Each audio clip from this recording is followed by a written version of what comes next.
Hi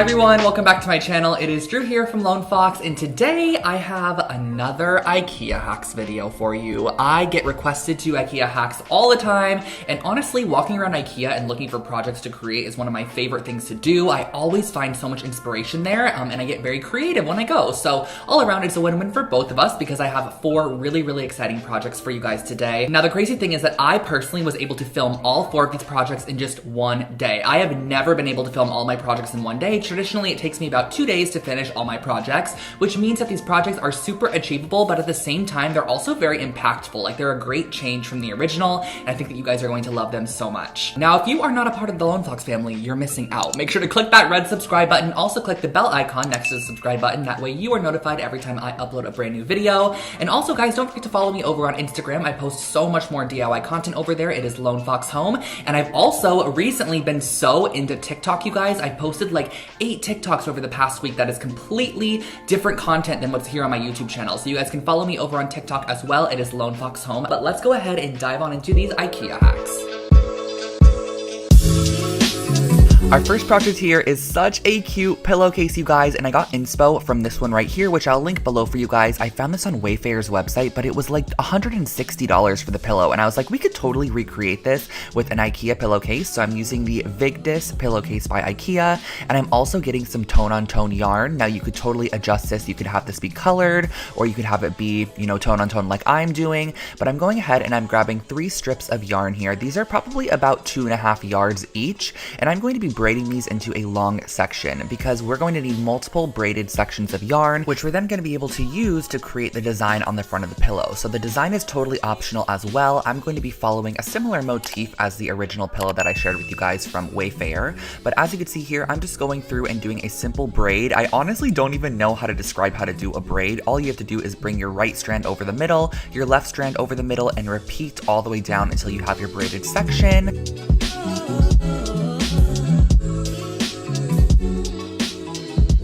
So just continue braiding until you have the desired lengths, which I put on the screen for you guys right here. And these are my finished off sections here. I'm going to be using some Fabri-Tac permanent adhesive, which is just my favorite fabric adhesive, and just pulling up that inspo photo once again. Now, I do believe that this is not just a pillowcase that one company designed. I've seen pillowcases with this similar motif all over the place, and I think it's really cute. You kind of have these rainbows on the left side. So what I start off by doing is actually mapping out my design with my braided strands. So I'm going around and just kind of freehand laying them down. I feel like this gives it a little bit more of that organic handmade look, which I love. But just keep in mind that you're going to be using 2 strands to create this squiggly section. So you're going to want to just map this out first and lay it out so that you're able to easily adjust it prior to gluing it down. So that's exactly what I did here. Just kind of placed it. And once I had it in my desired spot, I went back in with a generous amount of my Fabri-Tac fabric glue. And I can tell you guys right now, this is about 2 weeks after filming this video that I am doing this voiceover, and my pillow is in perfect condition. I have been putting it on my bed for the past 2 weeks, and it is so cute. I'm just obsessed with it. The Fabri-Tac adhesive really holds it down as well, but if you want to, you could totally go in there and sew it.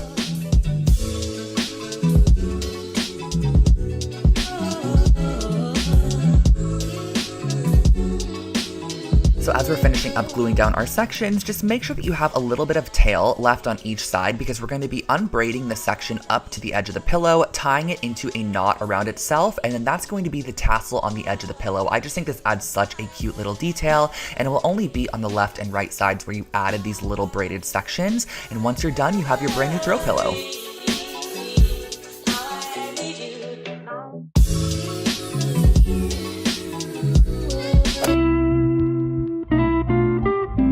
For our second project, I came across this Ivar shelf unit side piece while I was rummaging around the warehouse section of IKEA. I had no intention on purchasing this, but when I saw that they were sold separately, I ended up buying one. I brought it home and I started drilling through every other hole in this shelving unit. So basically the interior section here already has these pre-drilled holes, which basically determine the different heights that you could put your shelf at once you had 2 of these on either side of the unit. But I just went ahead and drilled fully through the holes, and then on the back side, I flipped it over and re-drilled through just to make sure that we had a section which we could then go back through and thread some string through just to make a little bit more detail on the edge of this blanket ladder, which you guys are going to see.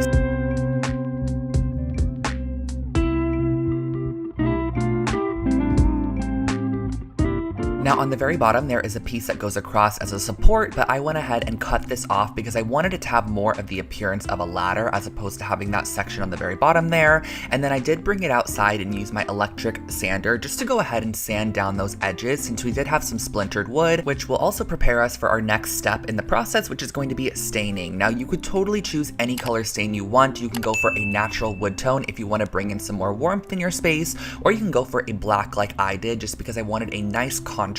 And I also was originally going to be using some kind of orangey leather faux cording, but I ended up not being able to use it because I didn't have enough of it, which sucked. So I had to go through with some macrame cording in the end to fill in the blanks. Now, if I knew I was going to use a macrame cording, I probably would have opted for something a little bit more warm toned, but do not worry, I still love the way that this piece ended up turning out. So I used the classic black stain just on a foam brush, and I applied this on the entire exterior of the blanket ladder, the front and back sides, and all of the undersides as well. You're also going to want to try to get it into some of those holes and just let this dry overnight prior to going in with your macrame cording. So this is just some macrame cord here. I ended up cutting it to be 3 times the length of our blanket ladder, and I'm also going to be using a little bit of painter's tape just on the ends of our macrame cord, and this is going to almost act as a needle, which we can then go ahead and use to thread through our holes. It's just much easier than using the macrame cord itself. I just find that the painter's tape kind of allows you to grip it a bit easier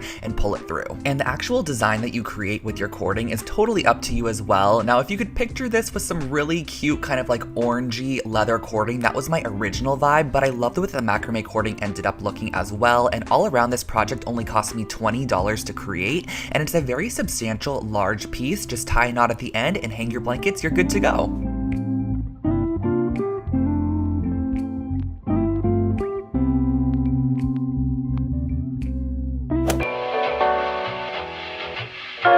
One of my most requested IKEA hacks is to create more versions of the Lowell House rug, which I have done a couple times on my channel here. I've showed you guys how to create your very own designs and patterns on top of them. So this is basically a braided jute rug, and what I started off by doing was actually cutting a 12-inch strip of painter's tape and applying it to the exact center of our rug. We're going to be working from the middle out. So once you have your middle piece stuck down, I'm actually counting 2 knots out from the edge of the tape, and I'm applying a new piece of tape. So every single revealed section that is not covered with tape will be the width of 2 knots, which you can kind of see in the video here. As you can see, everything is just 2 knots wide, and then I'm adding my painter's tape, and this is just a very, very repetitive pattern from here on out. You're going to start off with something like this, and you're just going to continue adding sections like this, making sure that you're spacing them out every 2 knots, because the 2 knot sections that are not covered in tape are actually going to be spray painted, and that's going to be what reveals our design into the end. So I work from the middle out, ensuring that I'm spacing them out pretty evenly.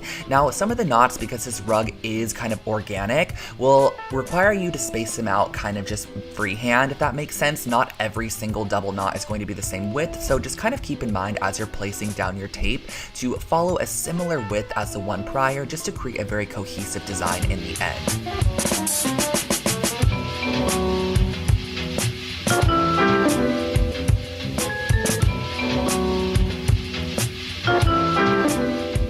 There will be a point where you're not going to be able to add any more horizontal tape sections, so just go ahead and add a couple of stripes to finish off those corners. And I brought this outside and used just a normal Rust-Oleum black spray paint. This is totally durable. I had my last rug that I spray painted like this in my closet for about 2 years, just until it started to get a little bit dingy, as rugs normally do, and it never ever chipped, or the paint never got off of it or transferred to anything at all. I think it's totally safe, and you can also go in with some form of clear coat after if you want to. I just didn't find the need to for this piece, so once you spray it and allow it to dry, this is the fun part where you get to take off the tape and reveal your pattern. And I really love how much of that natural jute really shows through on this rug. You get a lot of warmth from it, but you also get that really stark geometric design from the black lines that we ended up spray painting on there. And once you are done, you have this really fun geometric rug.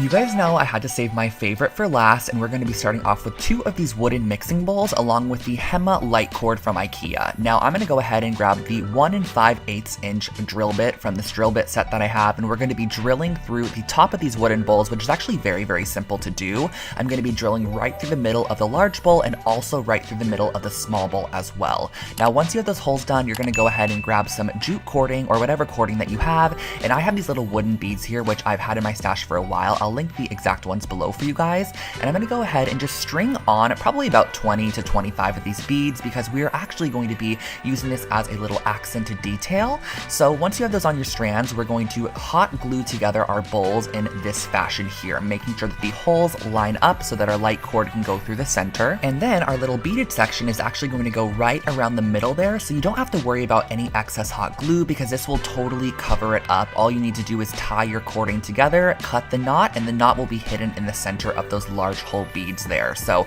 this just, I think, adds such a boho cute little detail. And I also wanted to add a little bit of detail to our light cord, which I've never done before. I always just leave the light cords as is, but for this particular piece, I wanted it to kind of have that very natural kind of fiber accent that kind of just ties back to the warmth of the bowl. So I went ahead and I wrapped my cording with that jute there, and just every about 20 or 30 wraps, I suggest just adding a little bit of hot glue. Now in the end, I wasn't able to stick this through and screw it together on the opposite side, so I added a generous amount of hot glue, and I also added more to the top of the pendant than you guys can see here. And then I went ahead and just to make it look a little bit finished on the inside, I did glue on that opposite piece, which typically screws in. Add your light bulb, and that finishes off this piece.